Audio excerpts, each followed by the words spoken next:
Friends, आज का story एक ऐसा सच है जो हमारे आपके जीवन को बदल कर रख देगा। वो अक्सर हमारे साथ ऐसा होता ही है। आज प्रैक्टिकली मैं आपको बताने की कोशिश करूँगा। पहले आप स्टोरी को सही से सुनिएगा, अच्छे से सुनिएगा और लास्ट तक ज़रूर सुनिएगा बिना स्किप किए कि आपको ये स्टोरी अच्छे से समझ में आए। तो स्टार्ट करते हैं स्टोरी को। स्टोरी की शुरुआत होती है एक राजा से। एक राजा थे और राजा का एक पालतू कुत्ता हुआ करता था। वो राजा उस कुत्ते को इतना प्यार करते थे, इतना प्यार करते थे जितना वो अपने प्रजा पे ध्यान नहीं देते थे। इस कारण से प्रजा जो थी काफी नाखुश थी उनसे।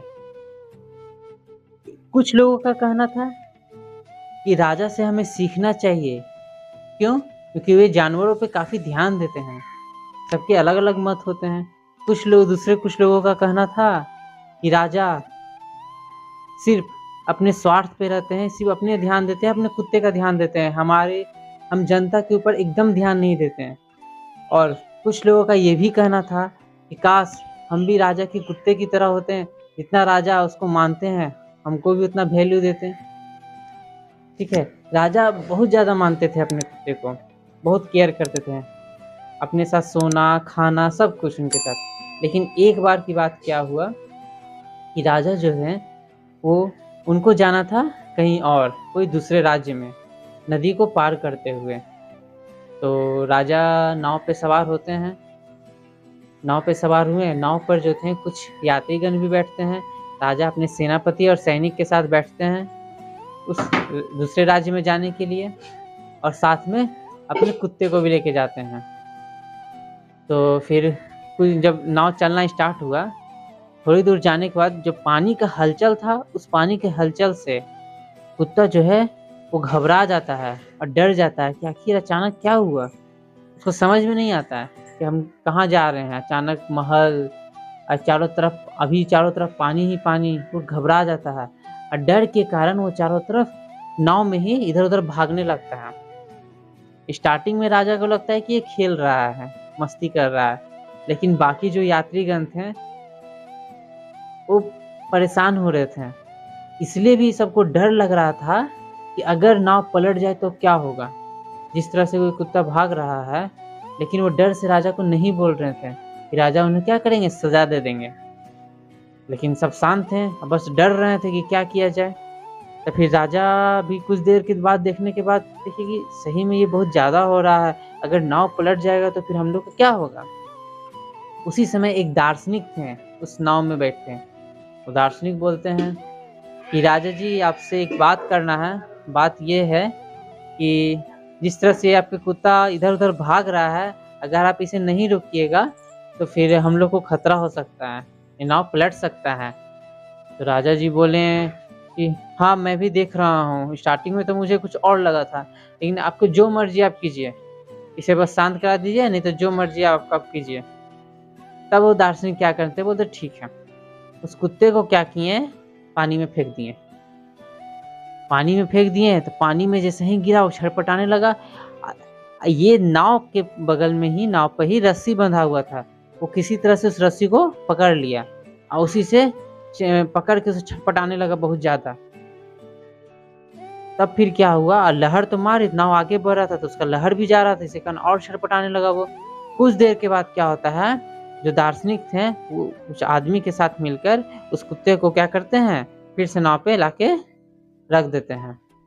और फिर कुछ देर बाद क्या होता है, कुत्ता जाके दुबक के कहीं पर शांति से बैठ जाता है। तब फिर राजा और बाकी सब पूछने लगते हैं ये कैसे हो गया, ये तो बहुत ज्यादा इधर उधर भाग रहा था और अभी अचानक शांत से बैठ गया। तब वो दार्शनिक बोलते हैं कि होता ये है कि ये हर के साथ होता है। जब किसी के साथ बुरी स्थिति आती है तो हम उतना ध्यान नहीं देते हैं, उनका केयर नहीं करते हैं कि ऐसा ना करे कि किसी को परेशानी हो। लेकिन जब खुद के साथ बीतता है, खुद की बुरी स्थिति आती है, तब मुझे समझ में आता है, तब दूसरे के भी स्थितियों को, परिस्थितियों को समझ में आता है। ये है फैक्ट, ये प्रैक्टिकली ये अक्सर होता है।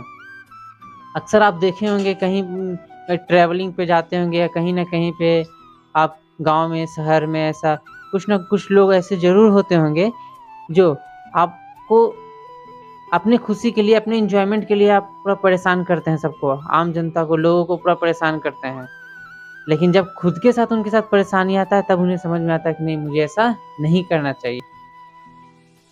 इसका सबसे बेस्ट एग्ज़ाम्पल मैं आपको देता हूँ। एक गाँव था, वहाँ पर क्या था कि एक लड़का के घर में डीजे बॉक्स वगैरह था, वो हमेशा बजाया करता था। जिससे आस-पास के जो घर थे उसको काफ़ी डिस्टर्ब होता था, वो अनटाइमली बजाता था, बहुत ज़ोर-ज़ोर से बजाता था। आस-पास के लोग थे, काफ़ी डिस्टर्ब होते थे। वो किसी की बात नहीं सुनता था, कितने बार लोगों ने मना भी किया, नहीं सुना। एक दिन क्या हुआ कि उसका कोई फेस्टिवल आया और उसी समय उसका हेल्थ ख़राब हो गया। हेल्थ ख़राब हुआ तो वो अपना घर में सोया हुआ था, बॉक्स तो बंद था। फिर जब कोई फेस्टिवल है तो आस-पास तो फिर अब फेस्टिवल है तो बजेगा ही बॉक्स वगैरह, साउंड बॉक्स वगैरह। तो जब वो साउंड बॉक्स बजने लगा था, वो इरिटेट होने लगा कि आखिर ये लोग क्यों ऐसे कर रहे हैं, मेरा हेल्थ ख़राब है, ये लोग को समझ में नहीं आ रहा। और जहाँ गया बाहर गुस्सा से सबको बोला कि बंद करो, मुझे दिक्कत हो रहा है। तब कोई बंद करने के लिए आतुर नहीं हुआ, तैयार नहीं हुआ, बोला कि नहीं बंद करेंगे, हमारा फेस्टिवल है, ठीक है? तो तब उसमें एक जो बूढ़े आदमी थे वो जवाब दिए कि अब तुम्हें समझ में आ गया? जब हम लोग मना करते थे, इरिटेट होते थे तब तुम ना अपनी मर्ज़ी से सुनते रहते थे। मतलब तुम्हारी स्थिति ख़राब हुई तब तुम्हें समझ में आया कि बाकियों की परेशानी कैसी होती है। तो उसको समझ में आ गया, अब वो बोला कि अब से ऐसा नहीं करेंगे। ये चीज़ हम लोग को सीखना है कि अगर दूसरों की बुरी स्थिति रहती है, परिस्थितियाँ वैसी बनती है, तो हमें उसके हिसाब से ढलना चाहिए। किसी के विरुद्ध काम हो के किसी को डिस्टर्ब नहीं करना चाहिए, किसी को परेशान नहीं करना